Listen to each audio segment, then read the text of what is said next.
Raconteurs News. Good evening and welcome to Raconteurs 2. Eventually, the Skype gremlins have got us again, but I'll tell you all about that in just a moment. I'm your host, Ade Hardy, reminding you that this world belongs to everyone, not just the chosen few. Thanks to Chuck O'Celli for the past 2 and a bit hours on autonomousmedia.net. If you're hanging around in the chat room tonight, then post whatever you want, keep it nice and brief, and hopefully our guest and I will be able to answer any questions. I'm hoping that Freeman Jack, who at the very, very last minute has stepped in to produce tonight, can copy and paste any questions into the Skype chat room, because I, at the moment, can't see the Autonomous Media chat room. So, Jack, if you're listening, if you can do that for me, that'd be great. You can catch this show's podcasts on autonomousmedia.net under pods and, of course, on raconteursnews.com. Massive apologies for last week, but big thanks to my mate Dave, who after 2 days of me eventually having to completely flatten my laptop and start again, Skype dreadfully let us down last week. So hopefully we've got things sorted just about in time for tonight. Skype got us again tonight, big time. 4 minutes to go. Andy Young was going to be producing us, and his internet just went down. So at the very, very last minute, Freeman Jack stepped in to do that. So thanks very much indeed, Jack. If you can hear me, I hope you can. Okay, tonight's show entitled Frack Off. And as you can guess, the subject is fracking. 3 years ago, maybe 4 years ago now, I went to a seminar in Sheffield hosted by Ian Crane. Really, really interesting. Most of the details I've forgotten, but now I find myself living right on the edge of South Yorkshire, surrounded by, it seems like, hundreds of potential fracking sites. There's one about 4 miles down the road from me, and there's one about 2 miles down the road from me, and there must be 8 or 10 local groups who have just set up. So actually dealing with fracking on a show on Raconteurs 2 was quite high up on my list of priorities. Actually trying to get somebody on is a whole different ball game, because, as you can imagine, everybody dealing with fracking, most of them are going to work during the day and then dealing with the fracking in the evening, and it's an awful lot of ask to try and get somebody to give up 2 hours of their time. Thankfully, we've managed it. And sat in the East Riding of Yorkshire is our long-term researcher and activist. Good evening, Amanda. Hi, everybody, and hi to you too. Oh, right, Amanda, other than me going to a seminar 3 or 4 years ago and learning a little bit about fracking, I don't know very much at all. So what I'd love you to do is give us a very, very brief, as much as you can, detail about what you've been doing, but very briefly, and then go in and explain to everybody exactly what fracking is. Okay. Well, obviously we all have heard about hydraulic fracturing, or as Halliburton called it, fracking, way back when the system was first invented. Hydraulic fracturing has changed many, many times over the years. I won't go into the history of it all now, but there was several different attempts with hydraulic fracturing, including the use of a type of nuclear detonation in America under the Ploughshare scheme. It has developed now into the fracking that we think about, which is actually high volume hydraulic fracturing. Hydraulic fracturing is really a fracturing of the earth using a hydraulic means. So it actually covers a whole multitude of industry processes. In 2015, the UK government, and to my mind, illegally defined hydraulic fracturing. What they did was they set a volume per stage, which means that hydraulic fracturing now in the UK has a different determination than even of the European Union identification of it, or guideline to what hydraulic fracturing legally is.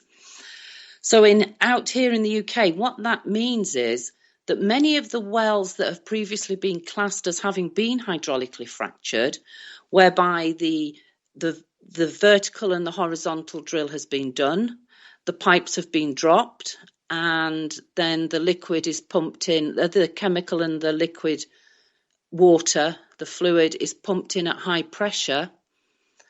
That has changed the whole system. And what it's done effectively is many wells throughout the world, had they been drilled under the definition of the UK's hydraulic fracturing, would not actually be now classed as hydraulic fracturing. So, for example, at Priest Hall, where Quadrilla drilled and the earthquake happened, under Cameron's 2015 definition, that is now no longer a high volume hydraulic fracture. So very difficult. The terminology is difficult. They call it everything under the sun to try and disguise what they're actually doing. So yes, hydraulic fracturing is a nightmare to define. Very difficult. I can't believe we're 3 minutes into this and you've just told me something that's just knocked me for six. That's. I mean, Amanda, when I went to the seminar, it was briefly explained that they drill down vertically and then spread out, a bit like a spider's web, horizontally. That's right, yeah. They normally drill what they call a cluster of drills. Now, cluster wells are slightly different. To be designated a cluster well, they have to have drilled all the wells in one go. In America, they can put 40 to 50 in a circle and they go out horizontally, very much like a spider's web. Yeah. Wow. So what you're actually saying is that there can be European laws, UK laws, whatever, and they can be assigned to something that's called high volume hydraulic fracturing. Yeah. And there's actually that going on, but because they label it as something else, it doesn't fall under that, so they can just crack on and do it anyway. Yes, very much so. So Cameron's definition of hydraulic fracturing is really very high volume hydraulic fracturing, and is calculated by the amount of fluid that is pumped down the well, either at each stage or as a total. But yes, Priest Hall would not now be classed as hydraulic fracturing technically. Wow. But I actually disagree with the definition of the 2015 Infrastructure Act, and I believe it's an illegal definition. Wow. That is just not somewhere that I expected to go, well, that I even imagined. That was just one of those cases where I didn't know what I didn't know. And so many people don't. And the problem is when we talk about hydraulic fracturing, we use the term fracking. Yes. And half of the people who perhaps think fracking is a good idea will say, oh, well, they've been doing it for years. Other people who don't like it will argue the point. But really, until we start calling it what it is, hydraulic fracturing at any level, to my mind, should not be allowed. I'd absolutely agree with that. And that's just solely based on the few YouTube videos that I've watched and the seminar that I went to 3 or 4 years ago. I do remember hearing one, I think she was a politician, saying, oh, don't worry, all the things that's in the liquid you can find underneath your sink at home. Well, yeah, most of them have got poison written on them. Right, okay. And even when I was a kid, I was always told you don't mix any chemicals that are under any household chemicals. You just don't mix them. How true. Now, I'll give you an example of this. Rathline Energy UK Limited, in 2013, drilled an exploratory well at a site they called West Newton A. Now, at West Newton A, when they did the very first exploratory drill, I can talk about planning permission, but we'll stick to this at the moment about the chemicals. So in 2013, they laid the compound. It was just under the acre. Now, at that time, there was a difference in planning permission as to whether the size of the compound. You needed different planning permission if the compound was over an acre. So Rathline actually drilled just under the acre, or they laid the compound just under the acre, and they drilled one exploratory well. Now, even at the core drill, They drilled 3,200 metres, and we think beyond, into the Boland Shale. During the exploratory, just the core drill, not anything else, there was a well integrity failure, and that was at the chalk aquifer level at the 13 5/8 top of the hole, the borehole. So even in 2013, without anything happening, the integrity of the well failed at chalk aquifer level. Now, the chalk aquifer out at West Newton feeds into the chalk aquifer at Walkington. That chalk aquifer is one of the biggest underground aquifers in the UK and supplies the whole of Hull with its water.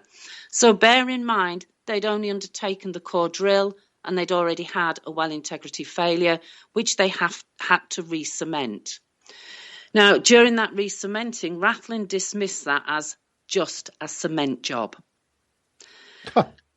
So when they do the core drill, they bring in a 50-metre drilling rig. So they brought in the 50-metre drilling rig, they did the core drill, then they realised that it was pressure issues. Now, pressure issues have dogged Rathlin at West Newton A throughout their exploratory programme. So what they did was they took down the core drilling rig and they brought in a workover rig. Now, the company doing the drilling at that time, the core drill, was PR Marriott. And PR Marriott brought in a Quadrilla-owned rig that Quadrilla leased to PR Marriott. And the rig they brought in to do the cement job, or re-concrete due to well integrity failure, was a rig called Enerflow ESR 550. In its life, Enerflow ESR 550 has been deployed 7 times, 5 times by Quadrilla and twice by Rathlin. Now, in 2013, when they deployed that rig, and in 2014 when it was taken back, and when it was at Priest Hall when the earthquake went off, that rig was technically illegal. Enerflow ESR 550 carried no declaration of conformity, and when it was imported from Canada, it was, to all intents, it had no ATEX certificate or anything. And the health and safety executive, when they found out, dismissed that. Totally. These are the people that if you put a pencil behind your ear, send you a certificate telling you can't do that. Absolutely. But it's all right to have an illegal rig. And it was the same rig virtually the same team, especially the same team leader, we think, from PR Marriott, that was drilling at Priest Hall when the earthquakes went off, that was drilling at West Newton. Unbelievable. And in 2013, there was no protesters, activists, whatever you want to call it. There was nobody camped by the well site. But in 2014, when all this came to light, 2015, we actually got a response in the end to a Freedom of Information request that revealed this. Rathlin Energy blamed protesters for them not noticing that the rig was illegal. So it's all our fault. Yeah. Sorry, the vet says your dog's got fleas, and it's the fleas' fault. Absolutely, it's the fleas. I think that's probably what we are technically. Well, we are a lot of fleas agitating the dog, and the dog in this case was Rathlin. That's just unbelievable. You know the thing with the different names of these. I mean, until a very, very short time ago, I'd never heard of Quadrilla. Until tonight, I'd never heard of PR Marriott. Are these all very small subsidiaries of bigger companies, do you think? Or are they the same company just using different names to do the same thing, but because they're a small company, nobody will notice it? What do you think is the reasoning behind that, Amanda? I actually think they're all in it together, technically. But PR Marriott, to all intents and purposes, are a standalone company. They provide teams and rent out the rigs, whether it be workover rigs, core drilling rigs, or for water boreholes, and they provide the team as well, but very much, yes, and they're all over the world with their teams, as are Schlumberger or Shell or BP. So, yeah, PR Marriott, fairly small firm in terms of worldwide size, but have a big impact with the amount of rigs they own. And as I said, they lease a couple of rigs from Quadrilla, including Enerflow ESR 550, which they actually tried to sell and never found a buyer. As far as I know, never found a buyer for. So this thing's failed 5 times. They're trying to find a buyer for it. Oh, it didn't fail. It was illegal. Oh, it was illegal, right? Okay. Yeah. It was the well that failed at West Newton. So the concrete casing that they put down, the integrity was compromised. Effectively, the concrete casing cracked. Which, as a layman who knows next to nothing about this, if that cracks and all of that liquid slurry containing whatever chemicals they're putting in it just disappears straight into the aquifer, which is where all the natural water that comes out of our tap eventually. Am I right? Yes, to all intents and purposes. Now, out here in Holderness, the chalk aquifer sits quite high. Okay. It's probably one of the first layers you would hit. It's highly, highly permeable. It is a long way from Walkington at West Newton A, but bear in mind, right directly over the aquifer at Crawberry Hill, Rathlin did drill a second well, which they have now abandoned and is closed off, and the site has been restored. But yes, West Newton A does, if the circumstances are right, and the aquifer out at West Newton A is contaminated, it will eventually migrate to the major aquifer sat out at Walkington that feeds the whole of Hull with their water. So Hull is, of course, now the UK city of culture, and they're busy poisoning it. Not yet, but it could happen soon. Interestingly, Hull, separate to Holderness, have a moratorium on fracking, and they have said no hydraulic fracturing within Hull and its boundaries. Jill Kennett, the councillor out there, played an absolute blinder in putting this proposition together with a chap called Martin who works for the council. They did an excellent job putting their proposal to the full council together. It was accepted, and Hull have said no hydraulic fracturing. They've also, I think, have brought in a clause that said if by any chance their water is contaminated, they will sue. Hull, they are trying to cover themselves, and Hull actually they're quite good on it. You know, they've been really good on it, I have to say. You know, they want no traffic to do with it, but it's difficult when Rathlin are doing their drilling in the East Riding of Yorkshire, and of course Hull is separate to the East Riding of Yorkshire. Yeah. Wow. Is there anywhere in the country at the moment where fracking is happening and they are actually pulling this stuff out of the ground? At the moment, as far as I'm aware, the only place really where major drilling is down at Witch Farm. Quadrilla have openly said they will be hydraulically fracturing at Preston New Road, and they are currently now trying to get the drill in at Preston New Road and build the compound as well. Obviously, there's been a lot of activity up there from residents and activists at the moment. In fact, I think they had a huge attendance on Saturday for a Solidarity Saturday. So Tina Louise and the rest of them and the nanas, they've played a blinder up there. They're working really hard to try and hold Quadrilla up as best as they can.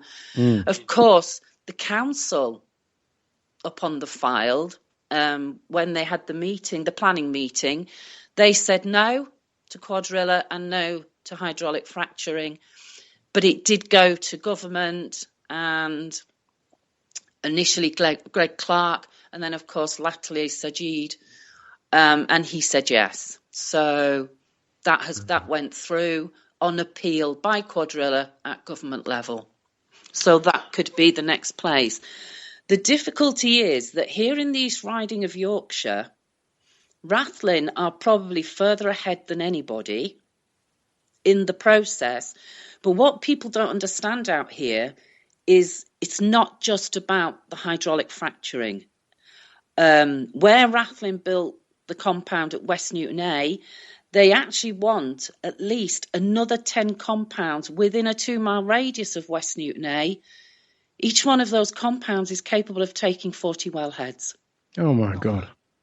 Now, we are sat literally at the gas fields, but we're not sure about Rathlin's financial health, so I can come on to that a bit later. So these wells, West Newton A actually sits in the middle of a pipeline infrastructure. In 2008, when Rathlin were formed and obtained Pedal 183, which gives them their licence to drill out here in Holderness, in 2008, a whole plan was passed by East Riding of Yorkshire Council to extend the pipeline infrastructure here. That's an 18-month project that started last year. So they are currently now laying a whole new network of pipelines. But West Newton A sit in the middle of these pipelines.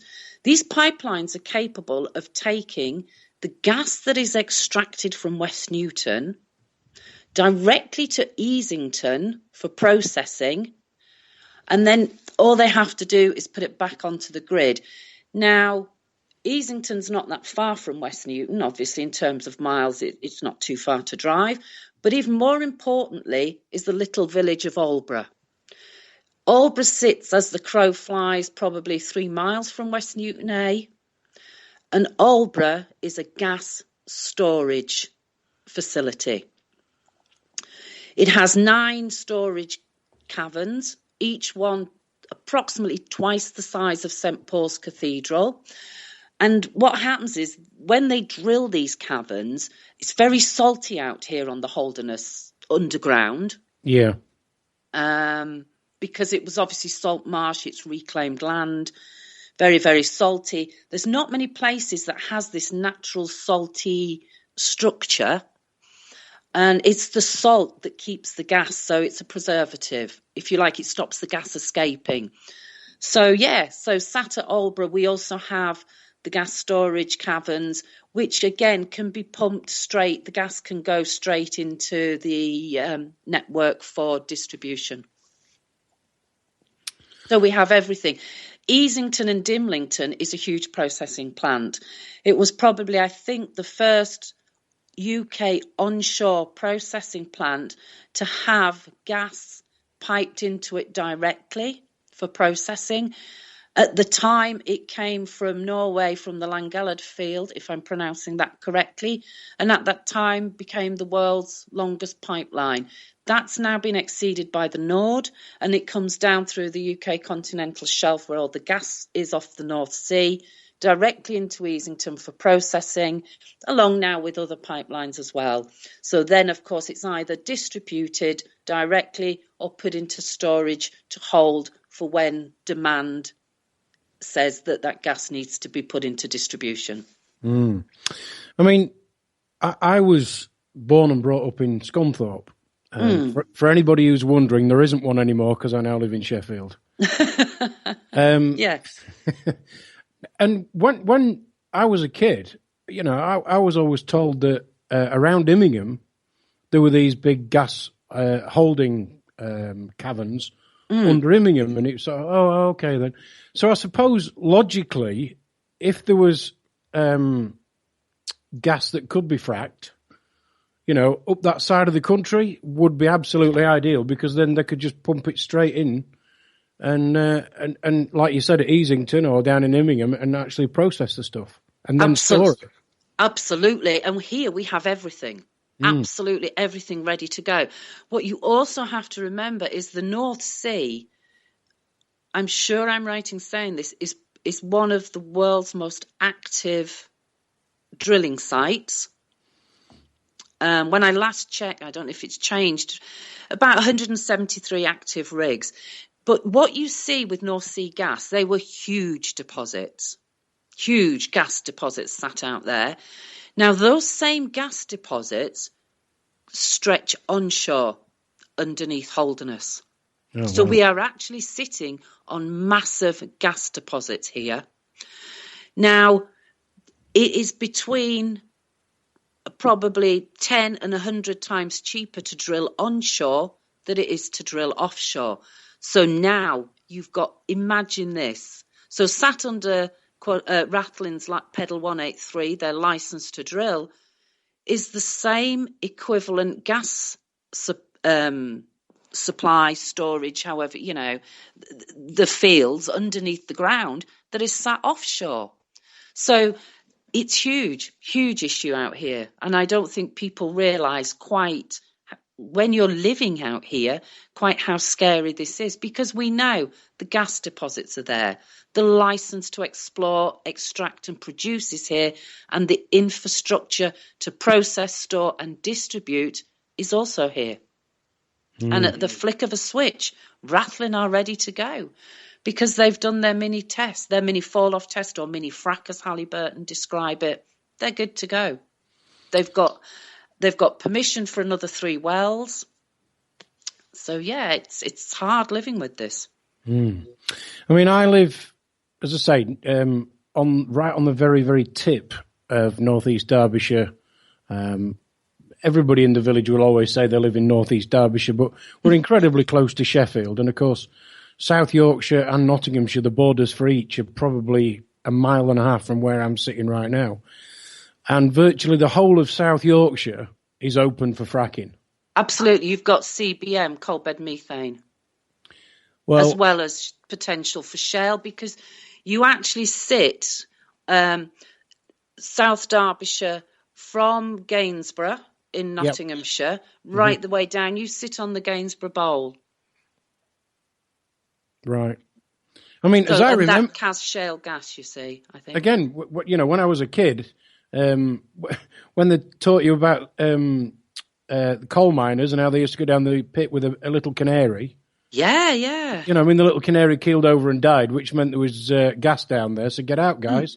Yeah, yeah. That's the stuff that they're wanting to get out. And I'm absolutely surrounded by old coal mines and old pit villages. So, it's no wonder that the fracking people are here. And as I say, that there's one, apparently they're going to start doing the exploratory things in, what are they called, this one? Woodall and Harthill. Oh, yes. You're near Woodall, aren't Woodall? Yeah. Yeah. And where the service station is. That's exactly right. Woodall Services. So anybody listening, if you're up and down the M1. You'll be able to see it. Yeah, junction 29, junction 30. They've just put a load of new windmills a couple of years ago.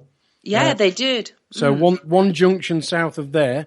If you're travelling south, it would be on your right-hand side. That's where they're going to be doing all the exploratory stuff very, very soon, apparently.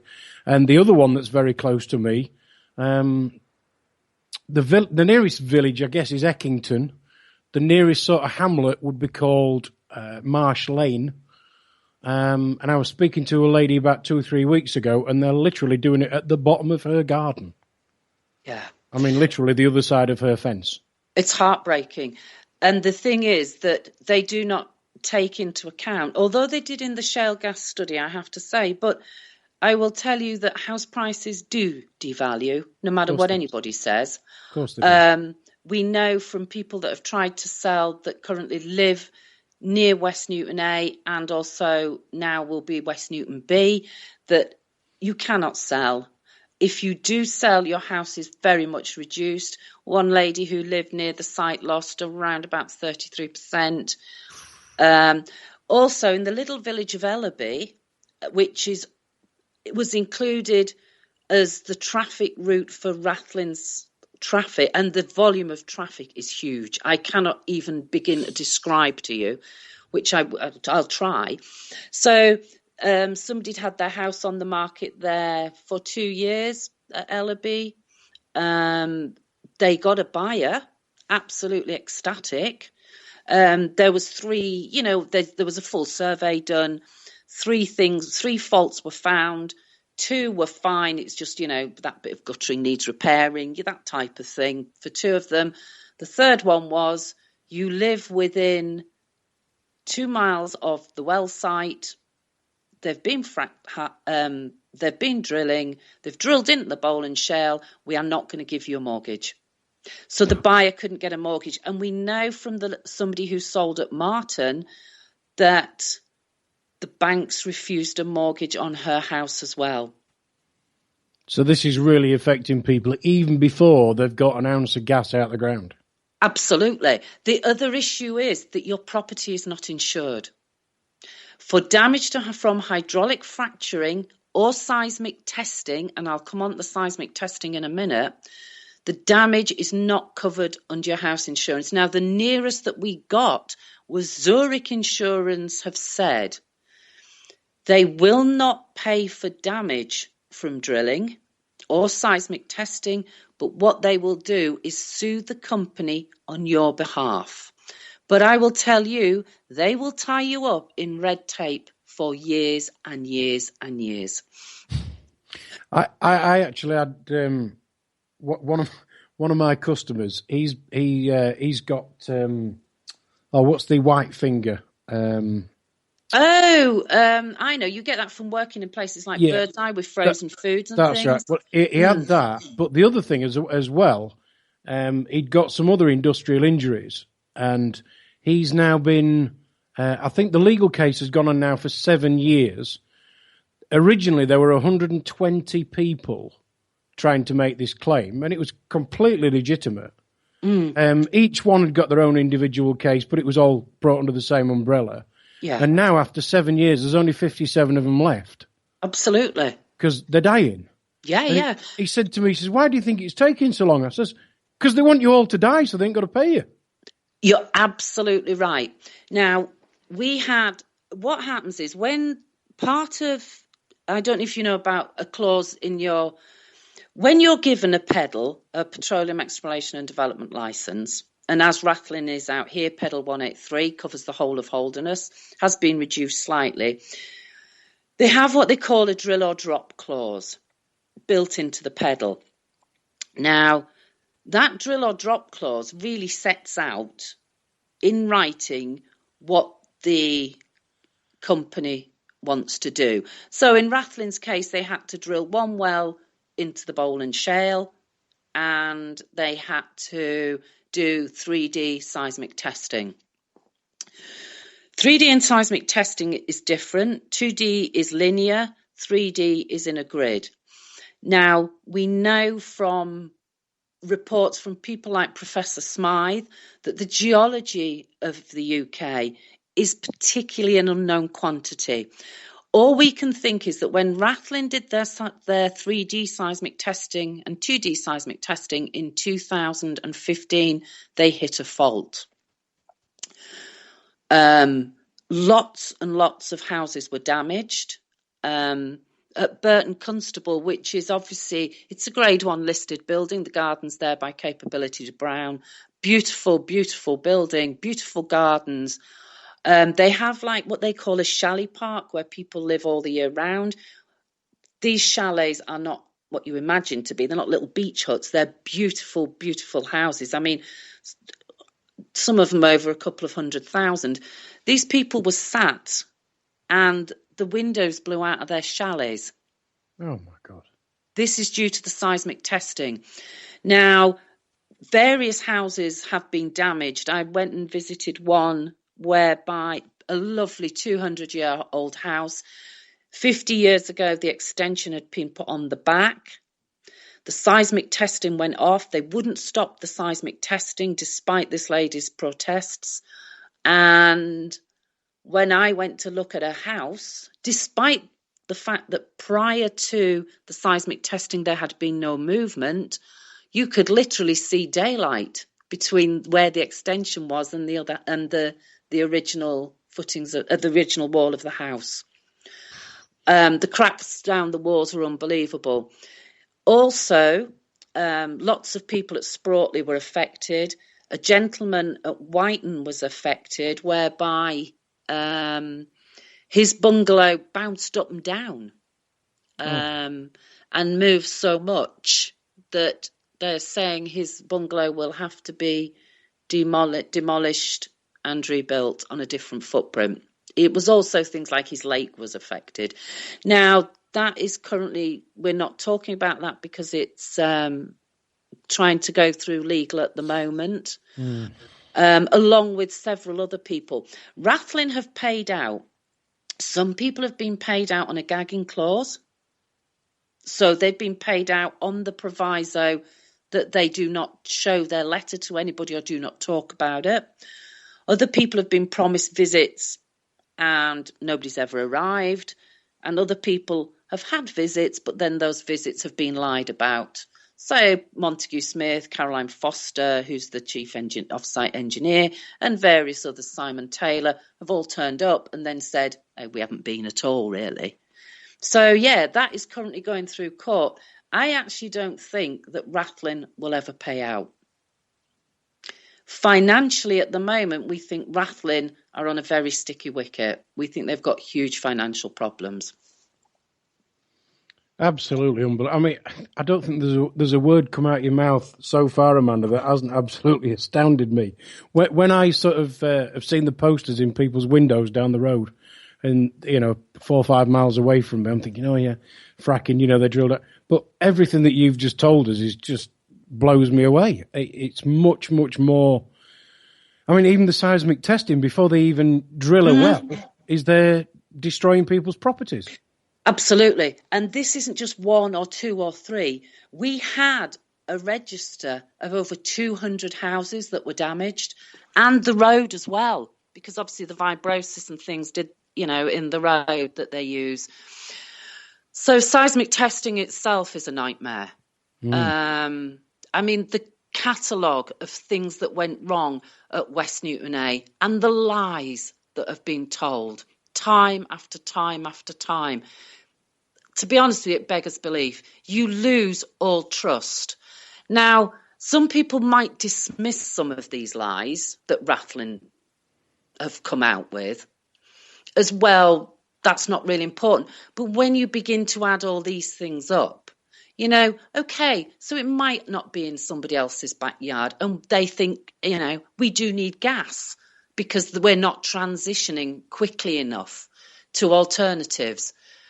But when it happens to you, you cannot believe the devastation that these people wreak. Yeah.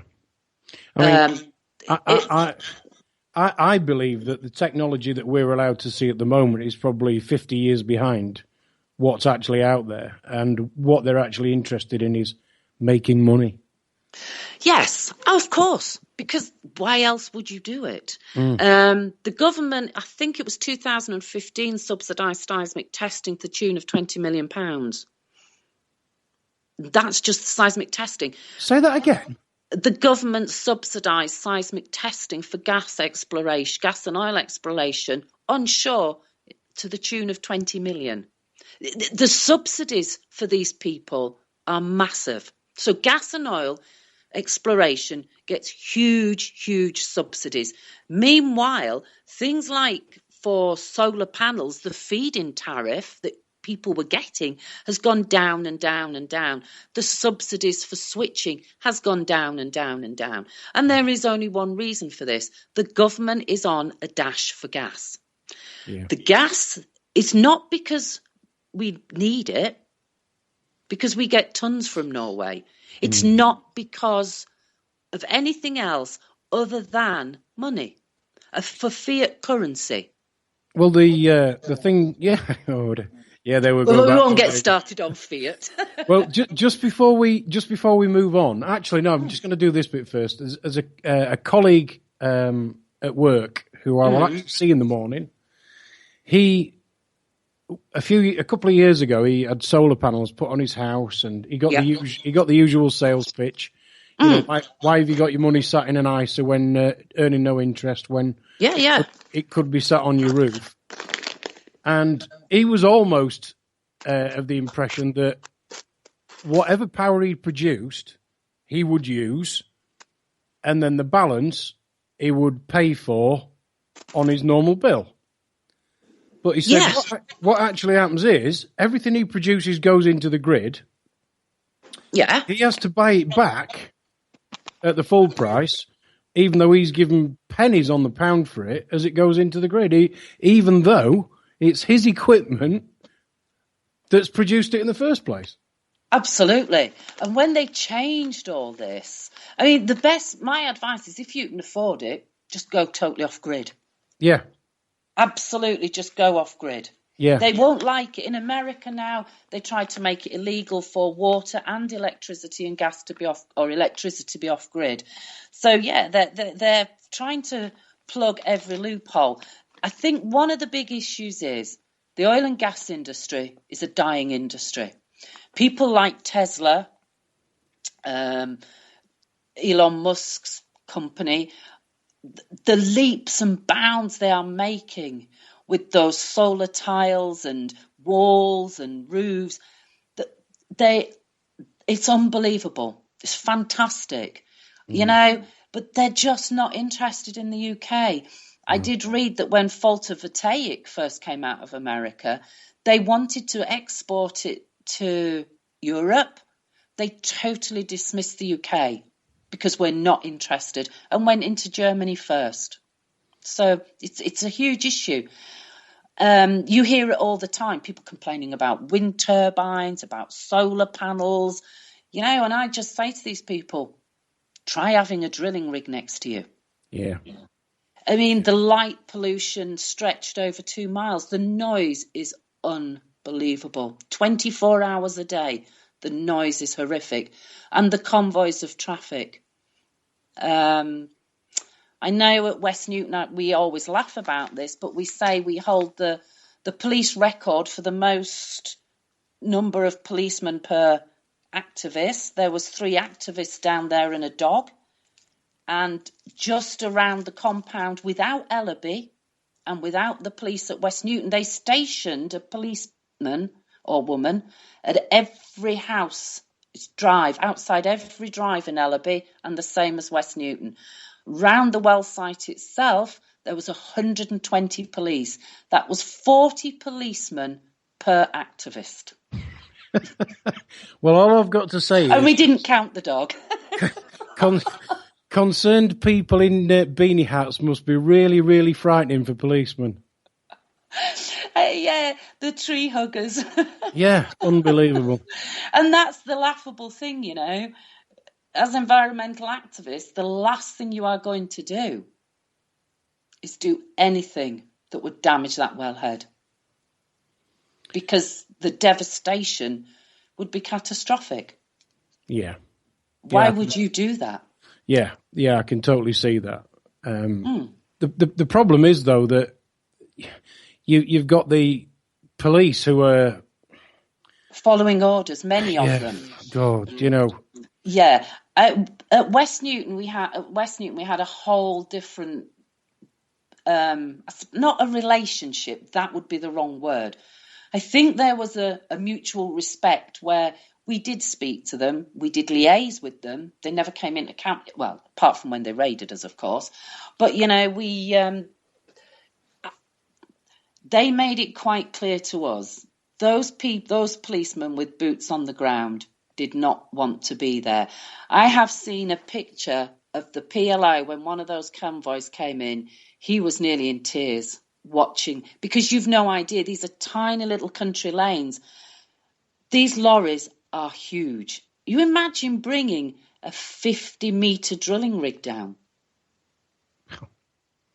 And it's convoy after convoy. That first major convoy that came in June, the May-June time, as I said, there's a designated traffic management plan which sets out the route. Rattling did not stick to the traffic management plan at all. They just went back on everything they said, and the council and the police were not interested. But what they did was they closed the village of Ellaby. Those residents were not allowed in or out of their houses, in their cars, for virtually a day. God, That village was closed for 8 hours. They're going to be locking me up, I can tell already. Don't worry, they'll let you out. It'll be a false charge and you'll be able to go for compo. Yeah, do you know, because when anything, I mean, the whole thing behind why I'm sat here and why I want to do this is, as I say at the top of every show, this world belongs to us all. Yes. And if it does belong to us all, which I absolutely ingrained in my soul, I believe, then you have to respect other people. You know, it just astounds me that it doesn't matter what topic you cover on Raconteurs News, Raconteurs 2, or anywhere on Autonomous Media, or any of the other great people who are out there doing good work. It's all about me. And that's what we hear all the time. It doesn't matter whether we cover the NHS. It doesn't matter whether we cover government. It doesn't matter whether we cover money. It doesn't matter what the subject is. And it's always the working man, or in a lot of cases, the people who would dearly love to be working people on the ground, who are the ones who just get trodden on. Always. And this is the thing. People say, oh, you're just NIMBYs. Well, actually, no. One of the residents that lived, as I said, a couple of miles as the crow flies from West Newton, from the well site itself, she was affected by the light pollution. Now, she had a baby. That baby was kept awake at night. Rathling's response? Buy yourself some blackout blinds. Now, we know now from the World Health Organization that have done many reports on this, one of the biggest problems for depression, stress, illness, cancer is light pollution and noise pollution. They are the biggest things. And this is what you get from these drilling sites. And then, of course, you've got the convoys of traffic and all the other things that go with it as well. As I said, West Newton A was a major disaster. 19 breaches to permits, some of which have now been rescinded. But even then, some of those were given, even after the well site closed down, for shoddy paperwork and water testing. And Rathling's management structure is so lackadaisical. They just do not care. When the gas was cold vented, which Rathling denied they did, but we have it from the Environment Agency. We know from the car reports that the Environment Agency issues, they're the compliance assessment reports that show the breaches. We know I've got copies of them all. I can tell you exactly what was what the breaches were given for, and paperwork was huge in it and bad management. We know they cold vented the gas. We also know it made residents ill. A lot of the symptoms that you see coming out from people reporting in America through ill health happened at West Newton. So people had streaming eyes, running noses when the gas was being cold vented. People were vomiting, came out in rashes. One lady we know had never had a breathing problem before in her life, was put on an inhaler. As soon as Rathling went away, her breathing came back to normal. She's not on an inhaler. She has now moved because she cannot stand the thought of them going in to drill that second wellhead at West Newton A. So people are leaving in their droves. And they're not big villages, you know. These people have lived there. I can think of one particular person that bought a house that had been derelict for 50 years.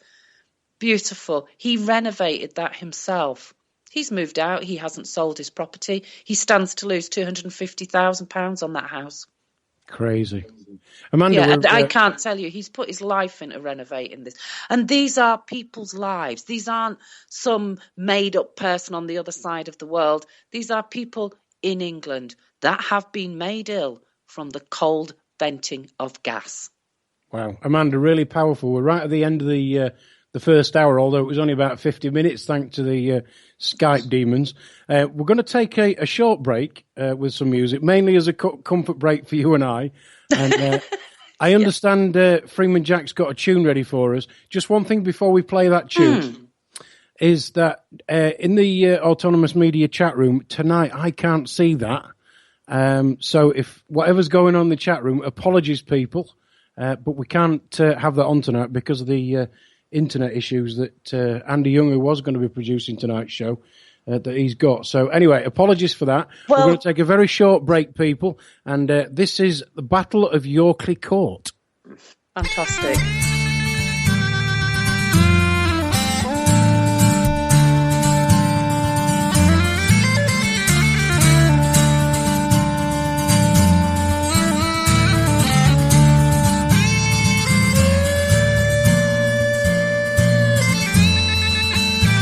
Until the fruits are owned by all, the land itself by none.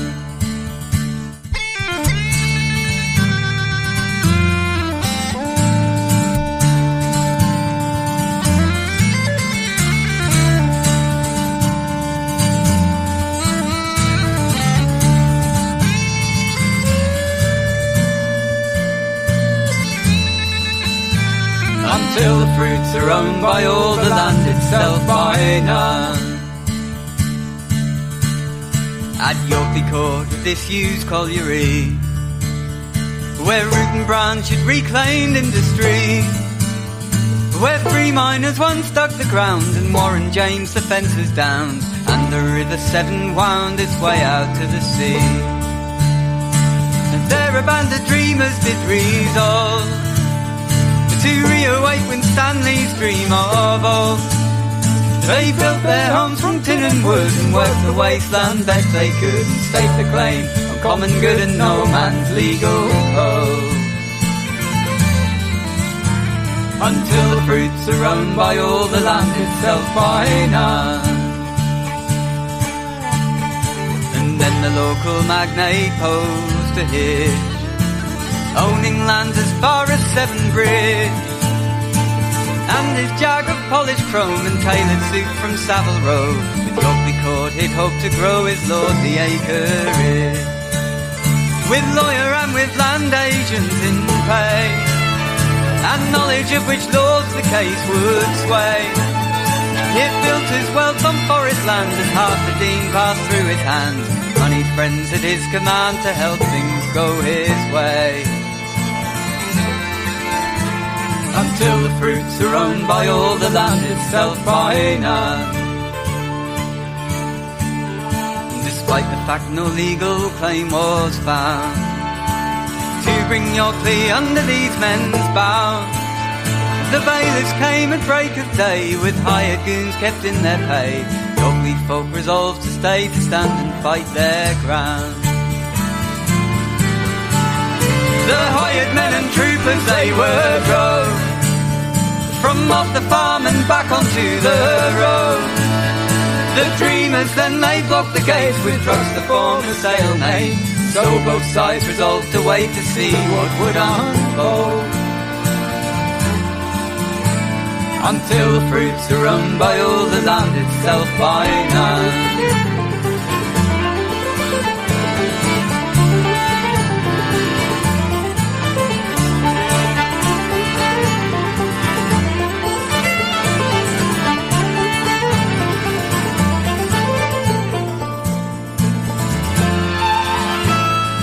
A crony meeting it was called, under pretence the discord to resolve. The law and gentry took their seats, agent, magnate, the police, while woman, man and child of Yorkley stood out in the cold. And next this case will come before the court, and there we'll see if justice can be bought. And so all you who take a stand, come spread these words like grains of sand, and keep within your heart and hands the dream of Yorkley Court. Until the fruits are owned by all, the land itself by none. Since Will the Bastard landed on this shore, all British flag to foreign lands was borne. The gentry's claim upon the land is but the weapons in their hands. The police are the cudgels and the club is all their law. And so the struggle ever carries on, through Dinkelot and back to Bannockburn. For till we've downed each fence and wall, then there on earth will freedom rule. Till the fruits are owned by all, the land itself by none. until the fruits are owned by all the land itself by now.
As you might have guessed, guys, the internet and Skype gremlins have absolutely hacked us tonight.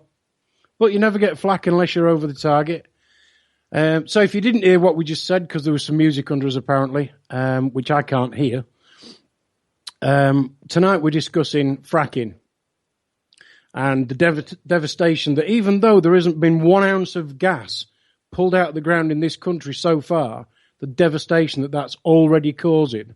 At the moment, throughout the north of England, but it's coming everywhere. So wherever you're listening, people, get involved in this, get a local group set up, and let's get this lot fucked off because we're not having it.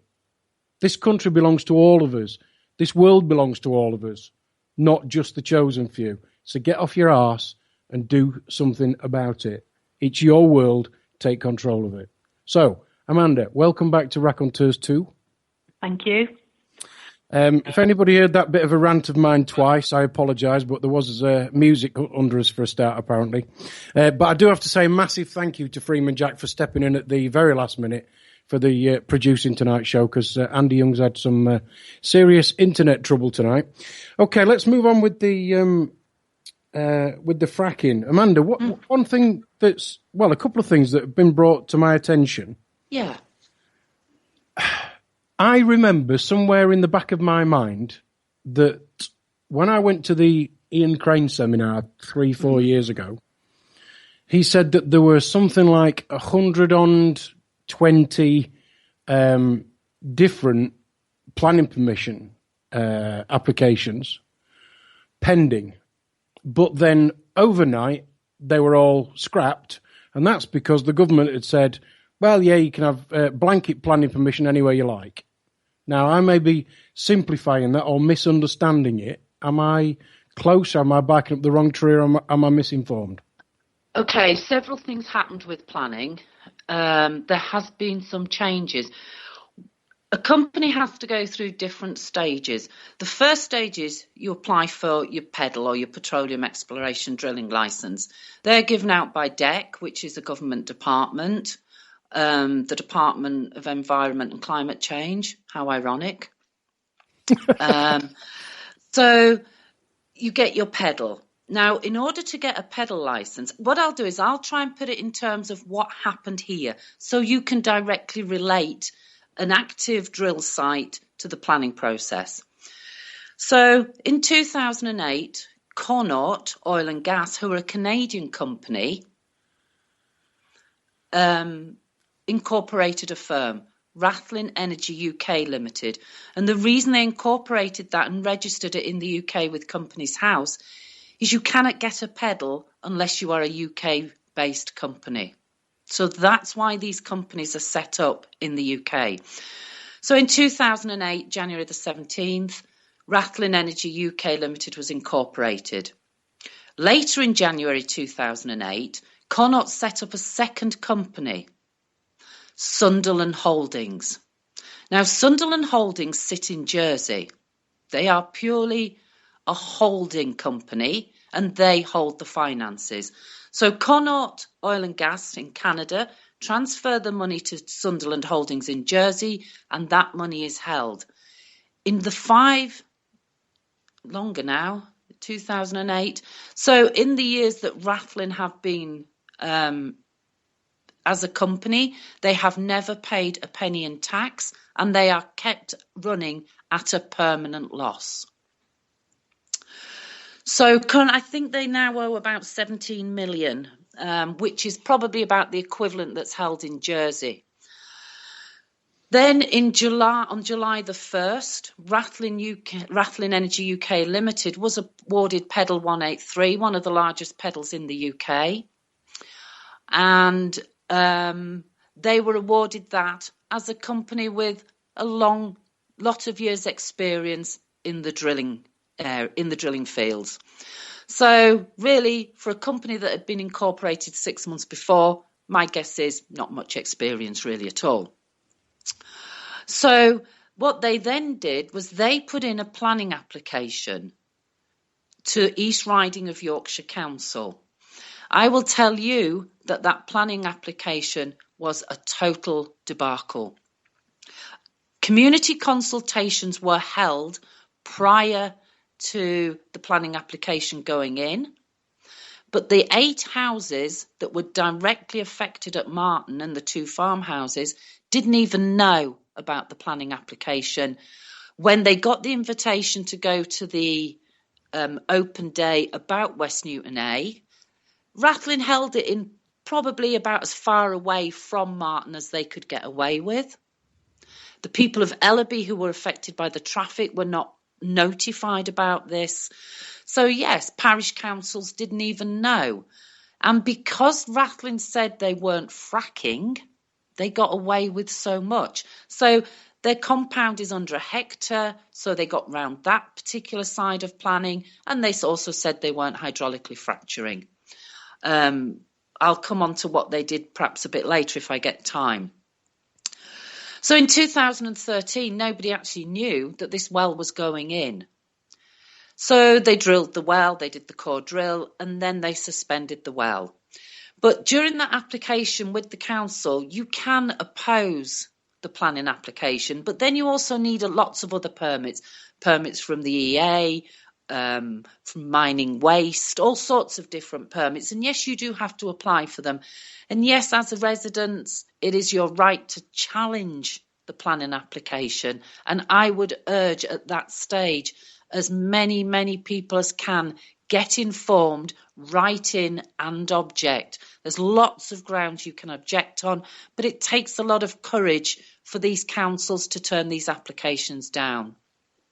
So planning is huge. There's a lot of stages you have to go through, but it's only at that stage that communities can really actively start rising up and challenging these planning applications. And there's a lot of reading. I mean, some of these documents submitted are full of technical jargon in an attempt to cover it all up. And it's a difficult process to get your head around. There are lots of people issuing these permits. So for Rathlin, when we talk about the liquid or the fluid that is injected, Rathlin went through several stages. So they do the core drill, then they suspended the well, and then they had to put in extra planning permission for what they termed a mini fall-off test or a mini frack. That was granted, and in 2014, in April, Rathlin reopened the well and brought in all the equipment to do the mini frack. Absolutely crazy. And I mean, it just sounds like it's all wrapped in so much red tape that if you're just a layman, you haven't got a chance. And I mean, a chance of understanding it. It is difficult to understand. So, for example, at West Newton B, what Rathlin have said is we're not drilling into the Boland Shale. We're only drilling 2,200 metres. We're looking at different levels.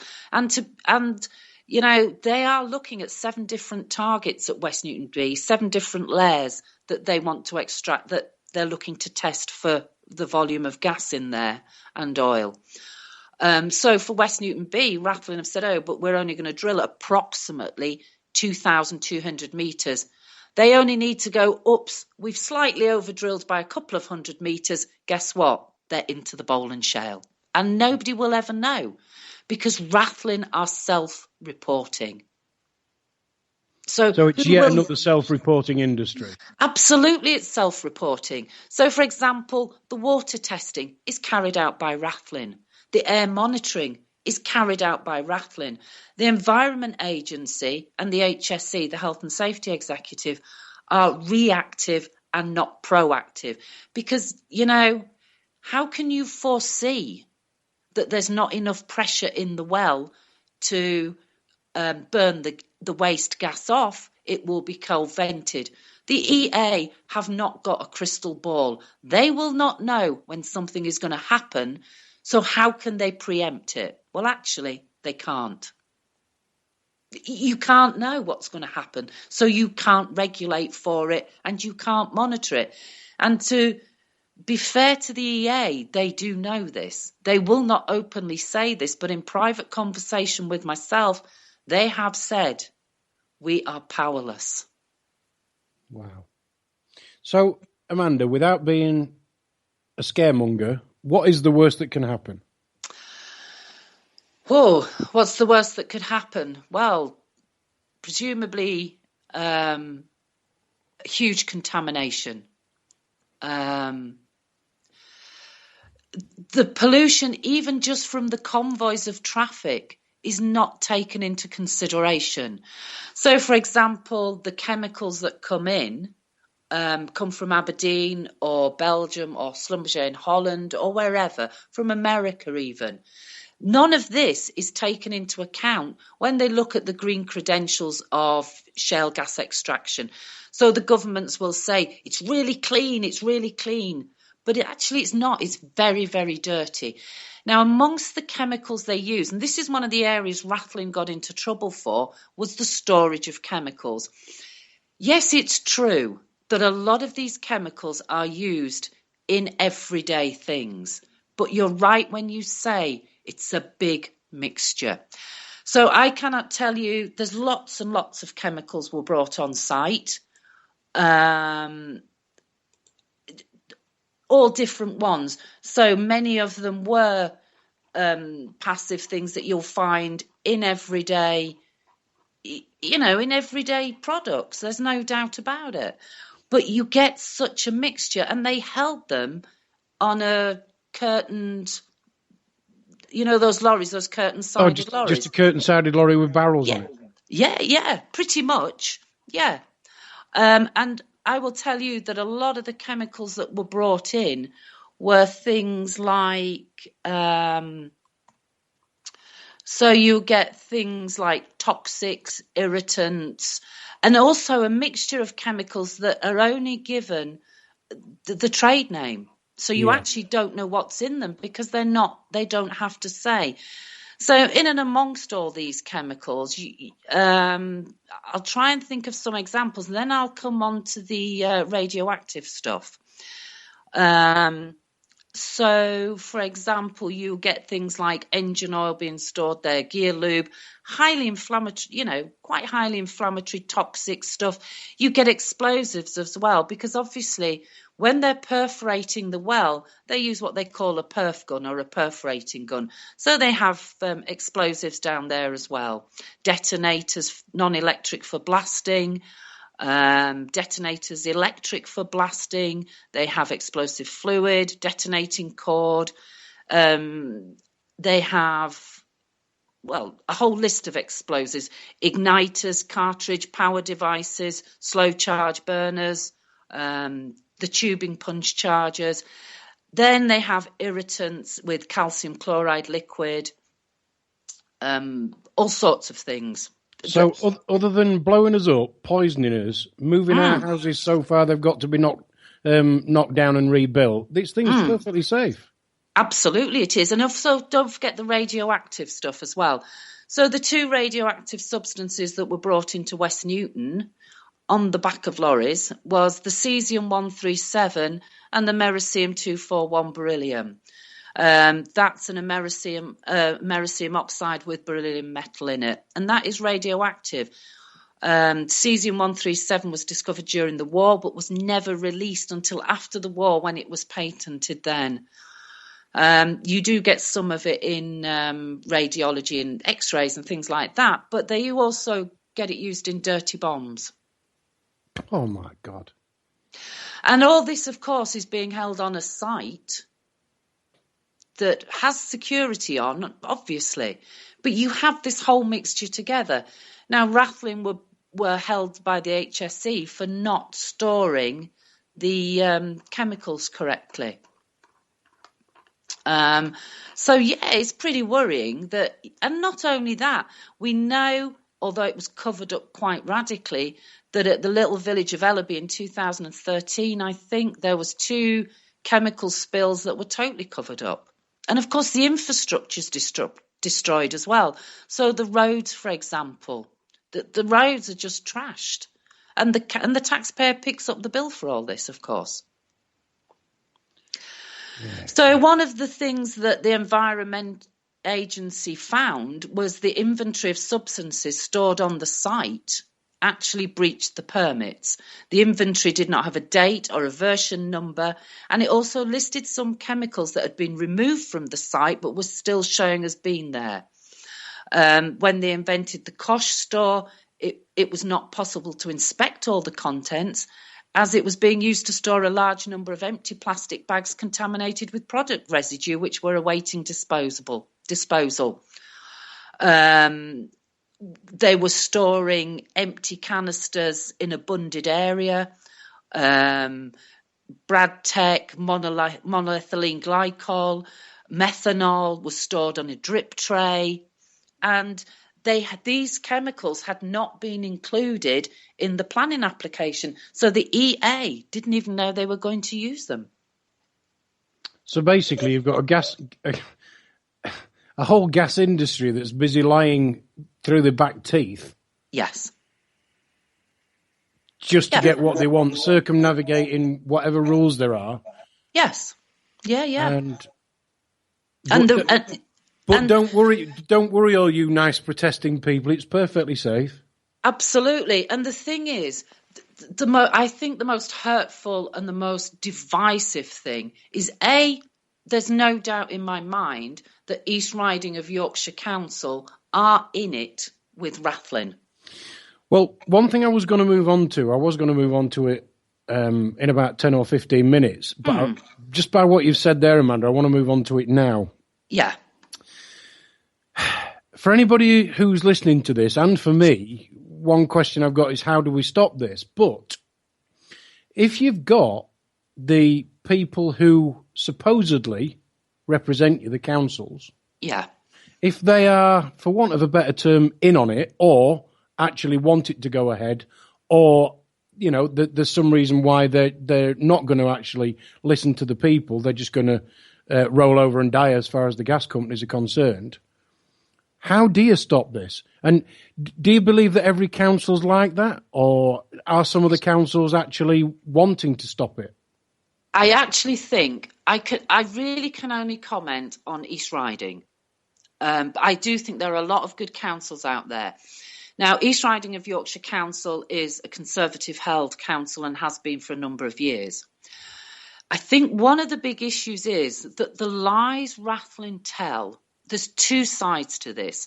First of all, the lies Rathlin tell that the council believe. In fact, I think there's maybe 3 or 4 issues. So the lies are the first thing that the council believe. The second thing is that the planning officers, the strategic planning officers that are paid and full-time employees of the council have not got a clue. They just are puppets for the elected members. Now, out here on the East Riding of Yorkshire Council, we have been chipping away. People have gone and talked to the councillors, and actually now we're beginning to see a change where these councillors, even though they're Conservative and were pro-fracking, are now sitting up and saying, hang on a minute, maybe we have been lied to. Maybe we don't really know what's going on. And they're holding meetings about it now, full council meetings. So even out here in the East Riding that was so pro-fracking and such a conservative, entrenched council are beginning to change their minds. Now, one of the issues that we had is that there was a PR company that Rathlin employed called Mercury Design and Marketing. Now, Mercury Design and Marketing has a director, a managing director, CEO, whatever you want to call it, called Simon Taylor. Now, Simon Taylor, along with Ade Hardy, started Mercury Design and Engineering. And it was a Phoenix company that came out of something else called Taylor Sims Public Relations. Now, Taylor Sims was registered in 2001. And Simon Taylor was listed as the managing director. I will go into it about it. Claire Acume's wife worked there and all sorts of things. But this was done as well. This first came to light in Private Eye way before Rathlin moved in about all these dirty. The Private Eye used to do their rotten boroughs. Yeah. So this was known even then that Mercury Design and Marketing was very, very, should we say, unethical. Don't like to say dodgy, but unethical.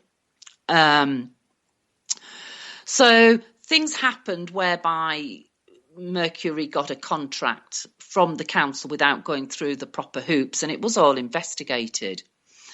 But Simon Taylor, whose company is contracted to Rathlin Energy to do their marketing, used to work for the council, and so did Ade Hardy. Ade Hardy ran the paper for the council, so the newspaper that went out. He was the chief editor. And Simon Taylor was head of their, I'll get the terminology right when I think about it. Oh, what did he do? He was the head of communications and public relations for the East Riding of Yorkshire. And on his website, he proclaimed he was one of the country's leading local government communications expert. So nothing incestuous there at all then? Nothing at all. And Ade Hardy advertised himself as Senior Marketing Officer and multi-award winning marketing manager at East Riding Yorkshire Council, and was also editor, as I said, of the East Riding of Yorkshire Council's newspaper, the East Riding News. Well, as I've said many times, anybody who gets an award for anything gets it for one of two reasons. And that's because somebody has had their arse kissed. Absolutely. Or somebody else wants somebody else to get on with the job so that they then can get promoted themselves. There was a lot of dirty goings on, especially when it was like Taz Creative and things. And then, as I said, this Phoenix company grew out of this. But subsequently, Mercury Design and Marketing have now got, if you like, a subsidiary company attached to them, Mercury Energy, I think it is, in which they've done work for Scottish Power at Hatfield for the onshore gas storage cavern. They did the Third Energy Eberston Moor stuff, which was the gas well in the national park, obviously.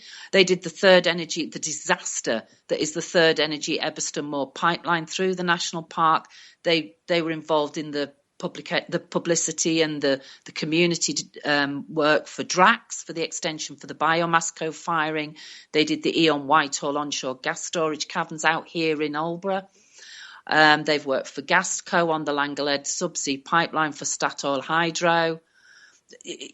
Where does this end? It just goes on and on and on, doesn't it? Absolutely. Yeah, and their portfolio of companies is just sickening, really. They've worked directly for 5 of the big 6 energy companies, and quite a lot out here in Holderness. And of course, these big links to the council, because trust me, the leader of the council at East Riding of Yorkshire has been there a long time. Well, one thing I was thinking about the councils, you said that there's the councils and they're now sort of holding full council meetings. And this far down the line, are they just going to have to sit there and go, oh my God, but it's gone too far? Yes. I think there will come a point, and I think the councillors individually now, a lot of them are sat there thinking, we were fooled. Yeah. We were lied to. And the reason we know Rathlin have lied so vociferously is because they lie about everything, from the smallest thing to the largest thing. So, for example, one of the issues that we had as a community particularly strongly was that in 2014, Rathlin were poisoning the wildlife. Now, when you go back to environmental risk assessment, which is another planning document they have to put in and complete prior to them starting drilling, they lied. They said there's no barn owls in the area. That was a total lie. There was 3 nesting pairs, 6 birds within 400 metres of the well site. Now, what happened was Rathlin poisoned the wildlife, and they used something called slow-acting rodenticide. And what slow-acting rodents, whether they be voles or rats or field mice or any sort of mice really, are what they call bait shy. So what they do is they have a little nibble and they see if anything happens. So if their friend dies or they die, they know not to eat it, obviously, so they only take a little tiny bit, and then if they're sick, they know that bait is poison, so they don't actually die. They only have a little tiny bit that makes them sick. But what happens with slow-acting rodenticide is they eat the bait and they're not ill, so they eat a lot more. Then they run away. Because it's slow-acting, they die. Now, barn owls hunt for, obviously, the vermin. That's their staple food. Yeah, of course. They can't differentiate between an animal that is well and an animal that has had and eaten slow-acting rodenticide. Now, these rodents were dying, but the barn owls have subsequently died. I have photographic evidence of one dead in the perimeter ditch at West Newton. There is one barn owl left. But apart from that, the light pollution was so bad, the barn owls couldn't forage. So when a barn owl hunts, they're very territorial. They only hunt over the same area, and actually they're incredibly lazy. They don't hunt far from home. And these barn owls were seen quite a long distance away, which is an indication of starvation as well. So these animals are being hit on all sides. We know the bats were affected. Huge bat population, pipistrellas and things, quite common, but even so protected. These bats went. They didn't stay. Little indicators, like around the well site when there was 24-hour drilling going on, you know, they have the lights that come up, the huge floodlights. Mm. There's no insects flying around. Now, when we checked with somebody who lived up the road that had an outside light that wasn't being affected by the noise and the light, they didn't have an issue. They had moths and everything flying around. So even the smallest thing in the food chain is being affected. Once you start taking these things out of the food chain or poisoning part of the food chain, that diverse environment begins to disappear. You know, the wildlife begin to die and run away. It's a grey squirrel. If grey squirrels couldn't get rid of the complete population of the red squirrels, yeah. I mean, is nobody learning anything here? No, and you see, and to get back to my point about Rathlin's lies, first of all, they said there was no barn owls. And secondly, more importantly, when they submitted the planning for West Newton B, they based quite a bit on what they'd done at West Newton A. And they produced what they called a fact and evidence-based consultation. And part of this was a little bit of blurb about we are the experts and these activists are telling lies and spreading rumours. And what they did was they bullet pointed the lies that we had told. So one of the things they said was that they said we had poisoned the wildlife. This was untrue. I have a copy of an email from Rathlin Energy in 2014 to East Riding of Yorkshire Planning Department that says we are poisoning the wildlife. I have a copy of a compliant assessment report or a CAR report from the EA that said They are poisoning the wildlife. We've taken away the bodies to look and see what type of animals they are. And we also had a leak from a beacon security guard who worked on site that said they are poisoning the wildlife. And that's just one thing they said. This fact and evidence-based consultation listed loads of things that they said we'd lied about, but were actually true. And so people will say, yeah, but it's only field mice. There's thousands of them, thousands of voles. It's not about that. It's about the lies. If they lie about something so small and won't hold their hand up and say, guess what? We're overrun by rodents. We're going to poison them. It's fair enough. But to lie about it as well and then say that we've lied about it.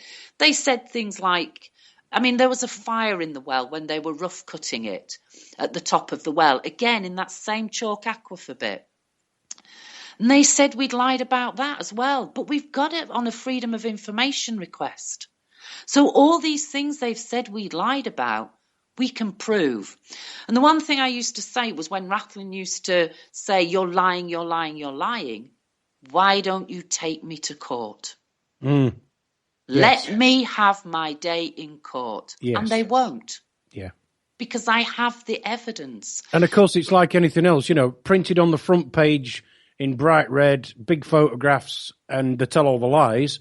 But then if you call them out on it and they have to give you an apology, it's on page 13 just underneath the crossword. Yeah, it's scratch and sniff. Yeah. It's lovely and glossy on the outside, scratch the surface and sniff underneath, and you have got rotting, nasty people, really. Yeah, I can't think of what else to say. I mean, in some ways, I feel really sorry for them, because what sort of life do they have knowing? I mean, there was a thing that happened. So in 2014, Rattling did what they called a mini fall-off test in the Bowland Shale. Now, all sorts of things went wrong with this. I won't go into, how they had to stimulate the well with nitrogen and stuff, because that all happened further at the end. But we know that on the 9th of August, that well was closed.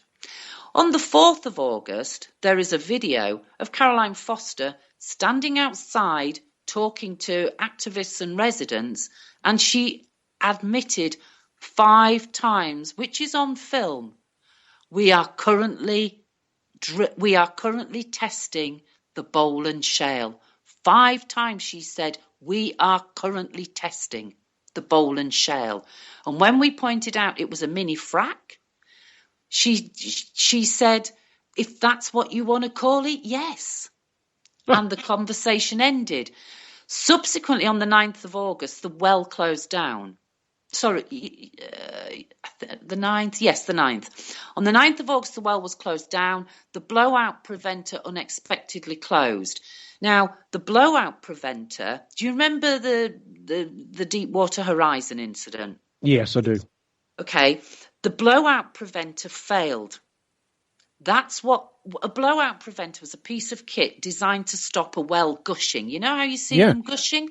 Yeah. Okay, so it's designed to shut off and stop the gushing.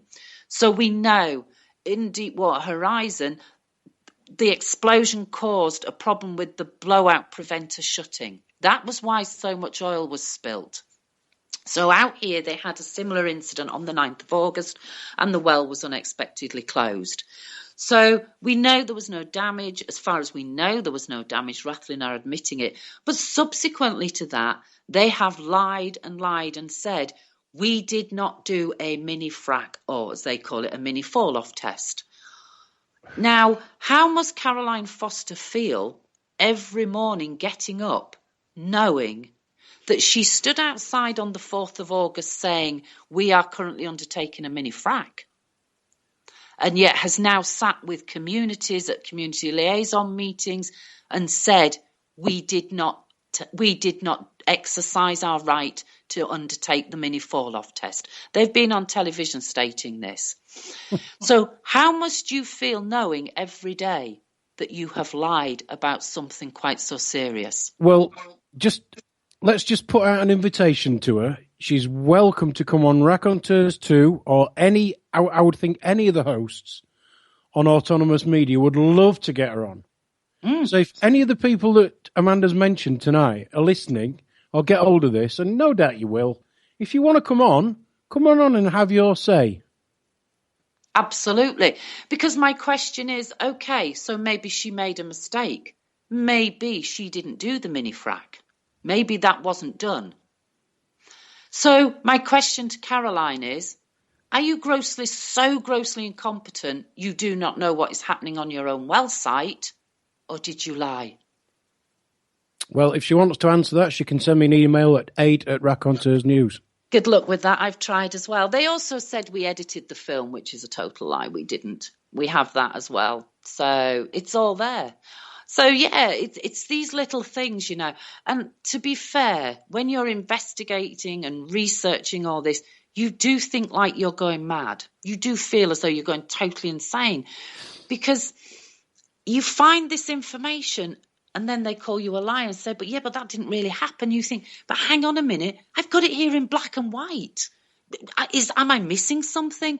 So, for example, at West Newton B, in their planning application, they said, we're not hydraulically fracturing. And yet hidden in the planning application, it says, we will be going horizontally and vertically. Now, there's only one thing you do with a horizontal well. You hydraulically fracture it. Of course. Do you know, on almost every conversation I have, I mention the one where Clinton was stood in court and they said, is it true? And I forget what the rest of the question was. And his answer was, that depends on the definition of what is. I know. And that's how you feel. And you are made to feel, you know, maybe you're questioning this all the time. So even residents that, you know, we're just normal people, you know. We've been to work, we've had families, we've got homes. We just want to get on with our gardening or our housework or a bit DIY, you know, whatever your bag is, you know, we're just normal people. And in the end, the communities begin to divide from the landowner that's rented the land and leased the land, who's been fleeced as well. Because to be fair, I do think that the person that leased the land out here at West Newton hadn't got a clue what he was getting into. His words were, well, they're just going to put a bit of a nodding donkey on it. What's all the fuss about? I'm going to get a concrete stand for my straw bales in 2 years' time. He hadn't got a clue. Well, the and landowner he's now tied into a 50-year lease. The guy that owns the land that's at just off the side of the M1 that we were talking about, that's probably 1.5 miles, 2 miles as the crow flies from where I'm sat. Apparently, well, his grandfather always used to tell me that he owned the mineral rights to the land. So, that's not true either, I'm afraid. Well, yeah, exactly. Yes, no, that's no longer true either. Now, that's really interesting because in the 2015 Infrastructure Act, amongst the many things that Cameron did, many years ago, before planes were quite so prolific, I suppose is the words I'm struggling to get. When you bought a house, you owned the sky above it and the land beneath it. With the advent of such intensive air travel and so many aeroplanes, they took away the clause out of your, you know, when you buy your house, the bit that says you own the sky above it. So now you no longer own that bit. That's free sky, and planes can come and go provided they comply with the regulations as they want. But you still own the land beneath the ground, underneath your house, right the way through, presumably, to the middle of the core of the earth. They have taken that away. So you now no longer own that either. So literally, you might as well have a floating leasehold, because technically that's what you've got. Yeah, exactly. I want to cover a couple more things. Just very. I want to get onto some positives. I want to end on something good that's happened. I don't want this to be doom and gloom because it's not. We own this world, and you've done an amazing job of explaining to everybody who's listening, what just exactly how complicated they make this so that it's almost impossible for a layman to find his way around it. So earlier on, you mentioned, just before we get onto the positives, you mentioned about how you want people to object. Well, there was a guest on with Andy Young and Jason Holmes a few weeks ago, Max Stootley. Max lives down in Torquay, and he doesn't object, he rejects. And he sends a notice of rejection to the local council and to whichever company is trying to, in his case, build blocks of flats. And basically, him, not as a collective group, but him and all of his friends all write independent notices of rejection, not objection, rejection. Has anybody in the anti-fracking community gone down that route? I think people have tried a lot of things. There's all sorts of things you can do. You can put them under notice if you're going to be ill. But quite frankly, the council do not. It's a bit like common law, they dismiss it. You're a crackpot or whatever. The issue for me is there's two things. If you ignore it, it doesn't technically exist. So, if you've got a row of ants pulling a sweep one way and another row of ants trying to pull the other half of the sweep the other way, you step over it, you don't see it, it's gone. But that won't happen. The only way you can do this is do all these other things, put them under notice and everything else, but you have to be involved in the planning process. You have to object. There's no other way of doing it. Right. And you have to set it out very, very carefully. There's lots of things with planning. So, for example, they don't take into account fluctuating house prices or devaluation of the house, because house prices can fluctuate naturally up or down. So there's other things, climate change, environmental risks. Infrastructure is always a good one, the damage to the roads. There's lots of things you can do, but you just have to be careful. And the other thing is to be not emotional about it. Because when we're given our chance to object, because you feel so strongly about it, because it does impact on you so, so strongly, and it is divisive, that you want to write all your emotions in there, but that actually loses you credibility. You have to be factual. You have to be objective. And the other thing to remember is a petition doesn't count. It counts as one signature, and any letter you send in objecting, if you send it from your household and everybody signs, it only counts as one objection. If everybody writes a letter from your house, you might have 3 or 4 different objections added in. So, yeah, there are certain things you can do to, if you like, increase the positive impact from a community point of view.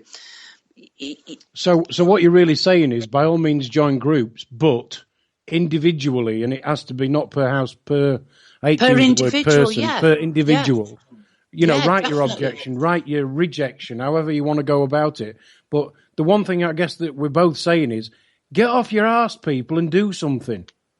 Absolutely. And the thing is, people don't understand the power of a letter. We technically have held rattling up on a technicality. We held them up long enough so they missed their window to start the second well at West Newton B. We now know that Connaught are in financial difficulties, which I won't go into now because we haven't got enough time.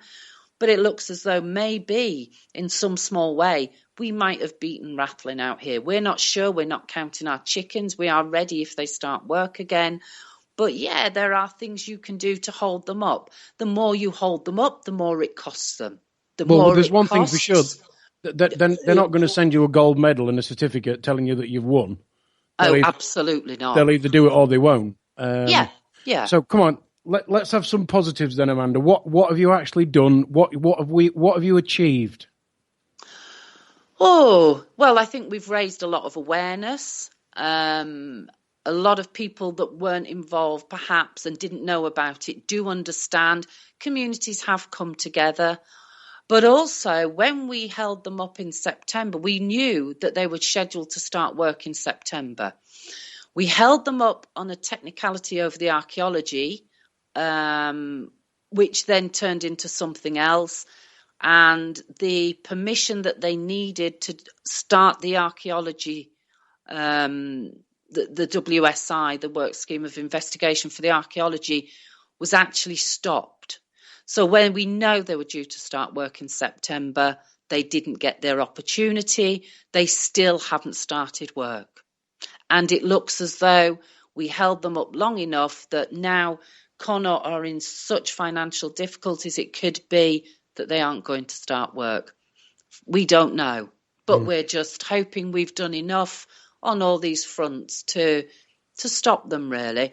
Of course, there is the other big worry that they'll sell their pedal to Ineos, which is then a whole different ball game. But, you know, Ellaby, Spraughtley, these little villages, West Newton, that were so affected, have had a couple of years of peace. And that's amazing. That's fantastic.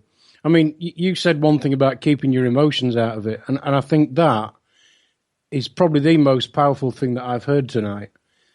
It has to come from your heart, but when you're dealing, they're not emotional. They're just money. Yes. And you've got to fight fire with fire. And if they're doing everything legal, and then you've got to do exactly the same. Yes. Absolutely. And it sounds like what you're actually saying is you've got to go with a multi-pronged approach. You've got to have the people who are willing to camp out. You've got to have the people who are willing to hug a tree. You've got to have the people who are willing to battle the council. You've got to have the people that are willing to put the name to a letter and reject and object. Yeah. You know, you've got to have, and really nobody's wrong who's trying to do this. And if everybody goes about it in two different ways each, that's twice as much power that you've got. It's multifaceted. I remember going to Leaflet and talking to a lovely, in one of the little villages near here, an elderly couple, and they were outside. It was a lovely summer's day, and they were cleaning their windows, and, you know, he was holding on they were really old and limited mobility, and I was talking to him. He said, 10 years ago, he said, I would have been down there fighting these. He did swear, but I won't go into that. Fighting these people. He said, but I can't do anything. We're housebound. I can't even get to a meeting. What can I do? And I said, look, write a letter. Tell your friends and family in your own way. Just by doing that, you have moved a mountain. Exactly if right. Everybody moved a little bit of that mountain, we would win, and we are winning. This world belongs to all of us, Amanda. This world belongs to all of us. And they, you know, when I use the word they, you know, all the big corporations that are just there calling everybody NIMBYs and whatever. No, we care about this. I mean, I cared. If this was happening in Scotland, miles from me, I'd still be just as concerned. Yes, but you're not directly involved. And I think the thing is, we can care, we can read, and we can look, but it has to come from the community where these places are. If everybody was a NIMBY, I'd be the happiest person in the world. Because it wouldn't be in anybody's backyard. Yeah. And this is the thing. And there was something else I was going to say that you really hit home about, and it's just gone from my head with that. But yeah, I know what I was going to say. David Montague-Smith, who is the chair or the director, whatever he likes to call himself, the CEO of Rattling Energy UK Limited, actually lives in Northamptonshire. And he is chair of the local CPRE, the campaign for the protection of rural England. And he campaigns against wind farms. Now, he actually lives in the same constituency, I think, as either Amber Rudd or the other lady whose name affects me, whose name's gone at the moment, but I've written to her as well. And there, guess what? No hydraulic fracturing there because they haven't got anything to look for. Yeah, isn't that amazing, really? The one thing that has just crossed my mind as well, I have heard from a very good source that when they say, it's just exploratory. Yes. I am told If they find it, they are legally bound to extract it. Yes, that's true. So, and this is where the planning is so difficult, because each stage is only classed as temporary. So effectively, every time they put in a planning application, it's temporary. So, for example, at West Newton A, the lease is for 25 years plus another 25 years that the landowner is bound into. But so the core drill stage is only temporary. The exploratory stage is only temporary. Full production is only temporary. So the council are actually having to work under the fact that these planning applications are for temporary sites. And that makes it even more difficult. Because every stage has got its own little bit of planning permission rather than absolutely, one big... And you can extract for 50 years and produce for 50 years, but it's still only classed as temporary. Oh, my word. I know, it's a minefield, but, you know, there are some great things that have happened, and we can't take away from this. You know, out here, we've won. Okay, they might start work next month or next week, but we've won a huge battle in some ways, in that we've held them up, and we have made life difficult. You know, we've investigated, researched, done freedom of information requests. There's people been working out through Frack Free East Yorkshire. John Marger at Crawberry Hill and his wife Val have been incredible. You know, there's people all around here, my neighbours and friends. They have absolutely worked tirelessly against this. Well, what I would love to say is thank you to you and everybody that you've come across in your journey with this, Amanda. I'd like to think that for my grandson, there's a little bit of this earth left for him to enjoy. And there will be. It's people like you that, you know, are working so hard to make sure that's going to happen for him. And I really, really thank you. We have got to finish. We are bound by time. We did lose a little bit of time at the beginning of the show because of the technical issues. A couple of things I just want to ask you just to finish. And one is, if somebody's listening tonight and they want to get involved, where do they go? What website would you suggest? What organisations would you suggest? Where would you go if you were at the beginning of your journey but you knew what you know now? Where would you go? Where would I start? I would, if you're on Facebook or Twitter, I would type in Frack Free and see what comes up. There might be a Frack Free in your area. There'll be lots of Frack Frees. Go onto the internet and just type in anti-fracking.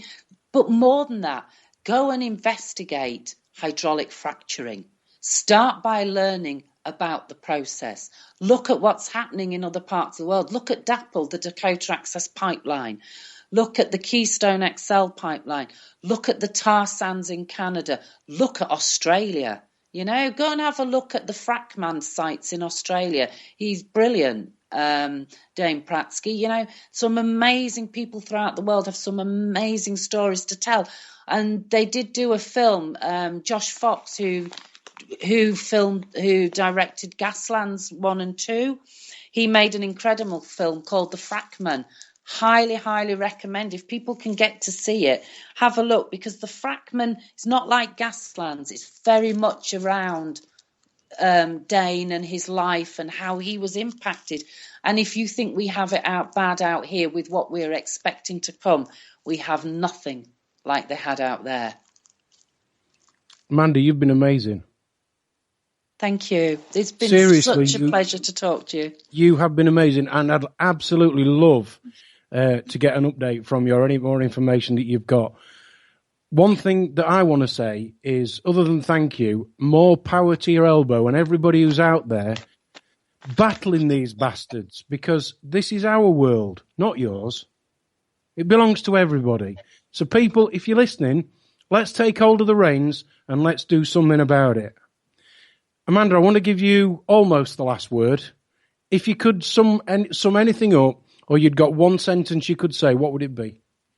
For people who haven't been able to get through on the chat room to ask their questions, is there some way that maybe you could get those questions to me and I could try and answer them for people? But all I would say is thank you for giving me this opportunity to speak to you, and thank you to everybody who's taken time to listen.